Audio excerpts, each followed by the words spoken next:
Hola, buenos días. Bienvenidos al curso online de español. Me llamo Carlos Izquierdo Tobías y soy exprofesor visitante de Jamia Millia Islamia en Nueva Delhi. Ahora nos encontramos en el módulo 8 del paper Historia de la Literatura Hispanoamericana 2. En este módulo continuamos el anterior sobre el modernismo. En este apartado vamos a ver la segunda y tercera etapa del modernismo. En la segunda, que corresponde a su apogeo, reina de modo indiscutible la figura de Rubén Darío, y en la tercera etapa hablaremos de otros poetas que buscan el retorno a la sencillez inicial, representados por las figuras de Luis Gonzaga Urbina y Enrique González Martínez. En 1898 España pierde la hegemonía sobre sus últimos territorios en Hispanoamérica, Cuba y Puerto Rico. No obstante, la nueva etapa de independencia de todas estas tierras no será completamente pacífica, ya que se producen numerosas luchas para determinar las fronteras de los nuevos territorios. Entre las novedades y los grandes cambios está la creación del Canal de Panamá, inaugurado en 1914, que dividirá a América en dos tras la creación en 1903 del nuevo estado de Panamá con territorio tomado a Colombia. El canal revolucionará las comunicaciones, aumentando el flujo comercial que redundará sobre todo en beneficio de Estados Unidos y hará que el Nuevo Mundo cobre más relevancia a nivel internacional, sea más visitado y tenga, por lo tanto, más capacidad de influir en Europa, al menos culturalmente. Vamos a hablar ahora sobre la segunda etapa del modernismo, que dura entre 1896 y 1905. En esta segunda etapa del modernismo, este movimiento llega a su cumbre y brilla sin sombra alguna la figura de Rubén Darío, una figura capital en la literatura en lengua española. Se considera la fecha de inicio de esta etapa la publicación de su libro Prosas profanas. Vamos a concentrarnos ahora en la figura de Rubén Darío. Aunque habitualmente se toma como fecha de inicio del modernismo el año 1888, el hecho de que sea la fecha de publicación de la obra de Darío titulada Azul hace que este autor también participe en la primera etapa de este movimiento y por eso hemos preferido analizar toda su obra en este capítulo. Rubén Darío nació en Metapa, en Nicaragua, en 1867 y se crió en León con sus tíos abuelos sin apenas contacto con sus padres. Estudió en los jesuitas familiarizándose con los versos latinos y fue un lector y un escritor precoz, publicando sus primeros versos en 1880. En 1981 prepara su primer libro, Poesías y artículos en prosa, que no llegó a publicarse. Ese mismo año se enamora de Rosario Murillo y se marcha a vivir a San Salvador, pero al año siguiente regresa a Nicaragua. En junio de 1886 se marcha a Valparaíso, en Chile, y allí publica su libro Abrojos y en 1888 aparece Azul.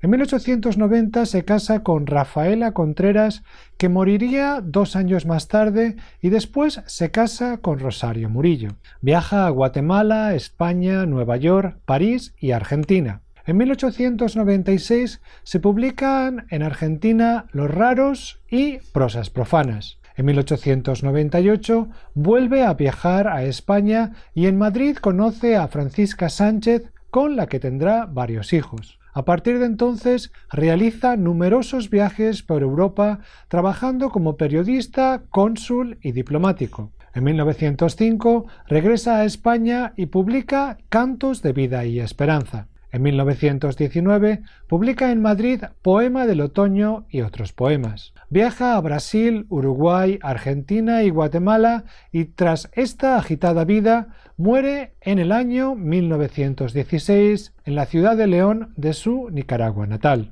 La obra de Darío es una poesía extremadamente culta, con referencias a lo mítico y lo exótico, ya sea Grecia, Oriente o la España antigua, y con un exacerbamiento de lo sensorial en todas sus formas. El poeta busca transmitir no tanto una idea como provocar una emoción en el lector. Fue un renovador de la poesía en lengua española, tanto por sus temas como los metros utilizados. Además de versos tradicionales como el octasílabo y el endecasílabo, empleó otros versos poco comunes como el eneasílabo, el dodecasílabo y el alejandrino.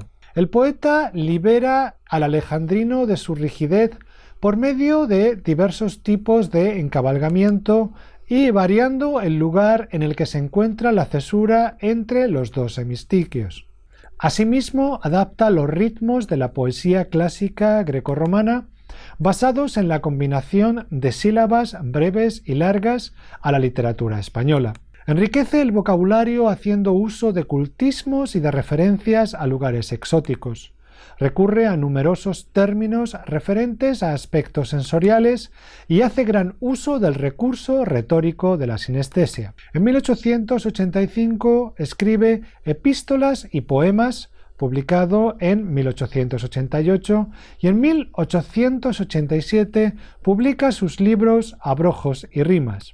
Estos libros son marcadamente románticos y en ellos utiliza metros tradicionales como la décima y los romances con versos heptasílabos, octosílabos y endecasílabos. Sin embargo, es en 1888, con la publicación de Azul, cuando realmente se da a conocer. Este poemario se considera la obra inaugural del modernismo. El libro está compuesto por cuentos en prosa y poemas. En él se aprecia la influencia de los autores franceses como Mendès, Leconte de Lisle, Victor Hugo y Gustave Flaubert. Aquí utiliza ya el alejandrino, que será uno de los metros más queridos del poeta. En esta obra sienta las bases del movimiento modernista con su recurso a temas mitológicos y exóticos, el léxico escogido y la musicalidad de los ritmos. En ella adapta el castellano el gusto por lo refinado y lo exquisito, así como el espíritu y la forma típicos de la literatura francesa.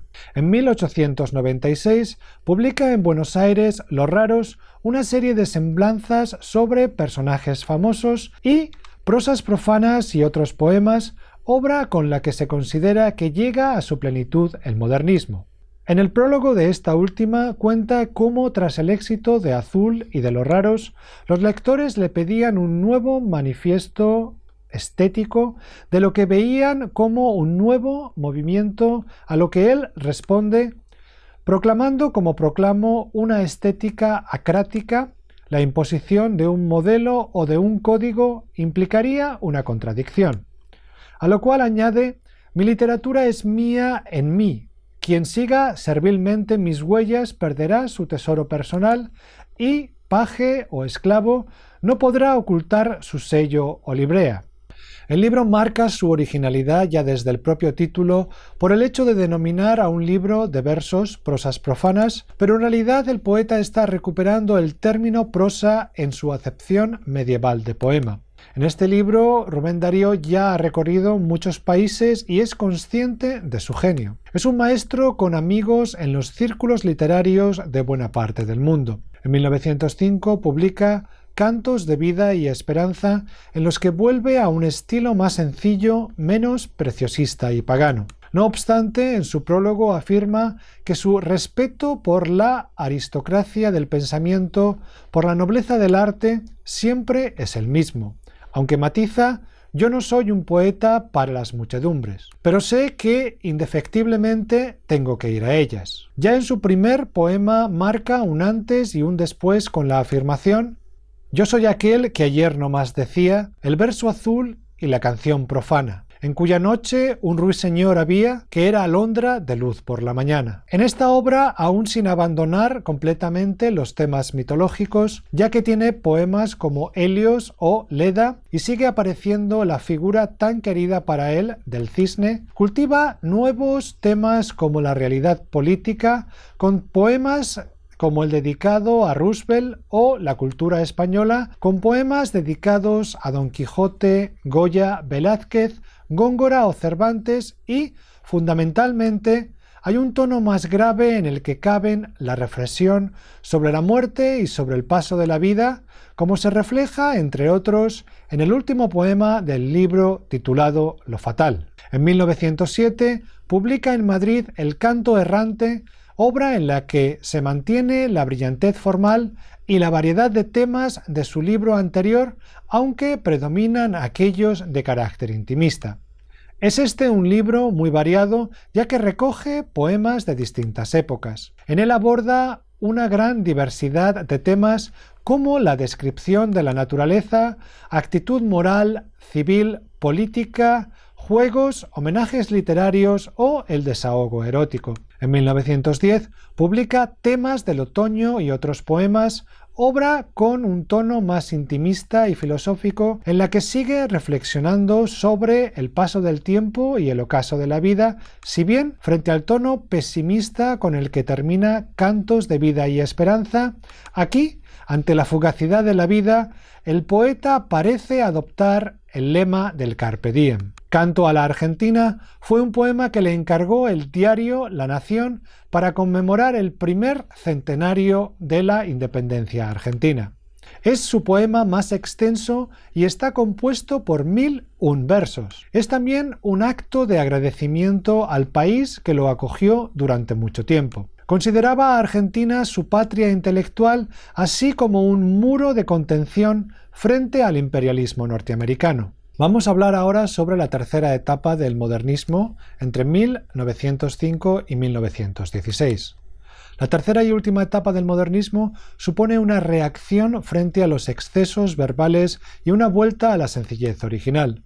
Esta etapa se iniciaría con la publicación de Cantos de vida y esperanza de Rubén Darío, en el que el poeta adopta un tono más sencillo e intimista. Entre los poetas de esta etapa destacan Luis Gonzaga Urbina y Enrique González Martínez. Luis Gonzaga Urbina nació en Ciudad de México en 1864. Tuvo probablemente una infancia menesterosa y tras estudiar en la Escuela Preparatoria de México comenzó a trabajar como periodista. Ejerció asimismo de maestro y crítico teatral y musical. En 1913 fue nombrado director de la Biblioteca Nacional de México, cargo que ejerció con gran responsabilidad y rigor. Trabajó con Gutiérrez Nájera en la revista Azul. En 1915 las fuerzas revolucionarias toman la Ciudad de México y él decide exiliarse en La Habana, donde se dedica a la enseñanza y al periodismo en El Heraldo de La Habana, cuyo director lo envía como corresponsal a Madrid. Allí permanecerá hasta su muerte, con estancias intermedias en Argentina, Italia y México, donde trabajó brevemente como secretario del Museo Nacional de Arqueología. Murió en Madrid en 1934. Urbina es uno de los poetas líricos más importantes de México. Su poesía está a medio camino entre el romanticismo y el modernismo, pudiendo calificársele como un romántico contenido o un modernista sobrio. Entre su obra poética destacan los libros Versos, Ingenuas, Lámparas en agonía, Glosario de la vida vulgar y El corazón juglar. Sus versos son fundamentalmente de tema romántico y en ellos describe la aceptación por parte de la amada, la tristeza de la separación, la angustia del amante que busca la mano sanadora de la amada o en un tono más erótico aborda el encuentro amoroso. En otros poemas se acerca más al modernismo más preciosista y su lenguaje se hace más exquisito, especialmente en las descripciones de la naturaleza como en El ruiseñor cantaba, La agonía blanca, Puesta de sol o Altísima puesta de sol. Enrique González Martínez nació en Guadalajara, México, en 1871. Estudió medicina y tras licenciarse ejerció como profesor en la Escuela de Medicina de Jalisco. Además participó en política siendo secretario de Gobierno del Estado de Puebla. En 1920 ingresa en el Servicio Exterior Mexicano y viaja a Chile, Argentina, España y Portugal. Ejerció como profesor de literatura francesa y literatura mexicana y fue miembro de la Academia Mexicana de la Lengua. Enrique González Martínez se consideraba a sí mismo modernista, pero estaba en contra de la etapa más preciosista de este movimiento, contra la cual reacciona con sus famosos versos en los que invita a torcer el cuello al cisne, ese cisne tan presente en la poesía de Rubén Darío, convertido aquí en símbolo del modernismo más preciosista, e invita a abandonar lo superficial por la profundidad. El autor se identifica con la etapa del modernismo en la que se abandona la exaltación por el intimismo, la profundidad, la reflexión y el compromiso. Entre sus obras destacan Preludios, Los senderos ocultos, La muerte del cisne, El romero alucinado, Bajo el signo mortal o Babel. Otros escritores de esta última etapa del modernismo son los mexicanos Alfonso Reyes, gran intelectual, que publicó numerosos ensayos sobre cultura clásica, poesía española del siglo de oro y gramática, además de ser traductor y poeta; Jesús Urueta, que además de poeta fue político y diplomático; y Marcelino Dávalos, que fue poeta y dramaturgo. Y terminamos aquí este segundo módulo dedicado al modernismo. Muchas gracias.